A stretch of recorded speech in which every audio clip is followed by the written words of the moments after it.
So I'd like to address the statement that Tabitha Brown made in regards to Target and their rolling back of their DEI programs.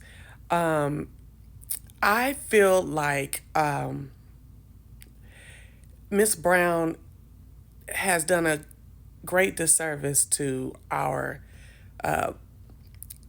people of color community, black community especially, by asking that we continue to support the black businesses that are and minority businesses that are in Target for fear that they may have to change their lifestyle if we don't put our money into their brands at Target, at these specific places. She's talking about Target, but any places that are, rolling back these DEI programs. I find it very selfish, okay? Because one thing that our community has typically seen since the civil rights movement is that there is a lack of solidarity needed to really effect change. And the fact that you would say, well, don't let us who are already at a higher, you know, bracket social economically, you know what I'm saying, than most of you, that this type of stuff would affect workers, um, other people trying to break into the market up there, um, communities, you know what I'm saying? Just make sure y'all take care of us, is what I got from her, and I don't like it. And I did not like on YouTube, on her video in YouTube, where it was so many people who were already choking in a chokehold that they might have to, separate themselves from a group who sees us, or excuse me, from a store that sees us as separate, as different, as some different kind of oddity of human anyway, that they were just waiting for anybody, any kind of reason for them to say, oh, okay, well, I get to still go to Target. I'll just shop black brands. But Target still benefits from that. These companies that are rolling back these programs, they still benefit from you shopping black brands only. And I want to harken back to the Montgomery bus boycott. I'm not saying 100% of the people in Montgomery uh, boycotted, but it was in high percentiles, 90s percentiles, okay? Where they stood together. They didn't allow for a certain group of them to just go on and still keep getting on the bus. It wasn't, I'm not saying no one crossed that line and got on the buses here and there. I'm saying that wasn't the push. And it definitely wasn't a push by the leaders and the elite that were participating in the movement. Okay.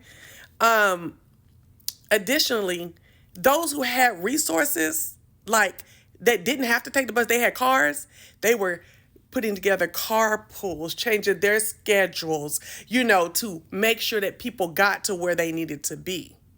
You see what I'm saying? Those that had higher resources available, like a car, bikes, all kind of stuff, okay? And that brings me to the point where, why is the narrative from Tabitha and some of the other brands in Target have kind of leaned to the same sentiment, even though, like Lip Bar said, the lady said, hey, I feel what y'all saying. Y'all do what y'all do. We got a website. You know what I'm saying? But it will hurt black businesses. But you do what you got to do. I liked hers way better. Okay. Tabitha came on with her auntie voice and all that she does. And I have no issue with Tabitha, but I did have an issue with the way that she did this. And appeal to your heartstrings for her not to lose her comfort, her lifestyle. And I just was like, wow, how far we forget. We talk about that sitting in that car, eating that sandwich a lot. But do you really, really respect that era? Like, you know what I'm saying? Do you really respect that era? That's where a lot of us are at right now. Okay? That's where a lot of people out here are at right now, Miss Brown. And she just came off very selfish. And I hope that y'all are not fooled by that auntie stuff. That's not your auntie. She is an entertainer. and was an entertainer before the sandwich and is an entertainer now. Okay. She is one of the elites that would benefit from a lot of the tax breaks and a lot of things that Trump is trying to do. So while we're not hating Auntie is wrong. And that's the thing. We cannot always say that's our fave and not call out our fave. You know what I'm saying? Auntie is wrong for what she's saying, and she's thinking very selfishly, in my opinion. Okay, I'd like to hear y'all's opinions in the comment section. Um, you know, if we do not get into a point where we can just say there are sacrifices for real for us to make for the cause, where all we'll be doing is moaning and beguiling. That's it. That's all we'll be doing, and nothing will change. They'll still be doing stuff that will affect us in our day to day.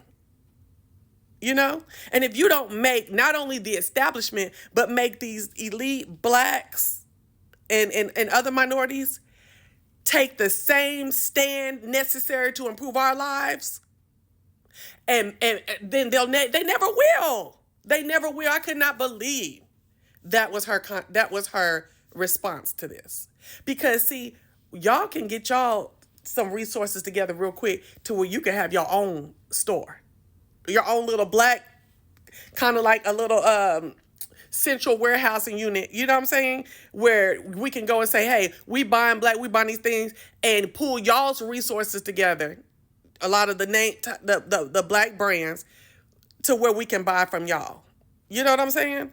And it's where you can kind of cut the tape of the establishment daddy, okay? And stop needing daddy to always pump you up. You know what I'm saying? Now, this woman has some seasonal stuff at Target. And I'm not saying that it's only one season. It's constant going on, okay? And she is a heck of an actress, a published writer, all these other things, several streams of income and wealth coming to Tabitha. Glory to God, okay? And she's not willing to sacrifice. But we supposed to sacrifice our integrity, the things that we need out here for us to survive, for us to be respected, okay, for us to put food on our table. When we start aiding and abetting, sideways aiding and abetting this type of discrimination, this type of being excluded from the American pie, from decency and respect. I did not like that. I'd love to hear your opinion.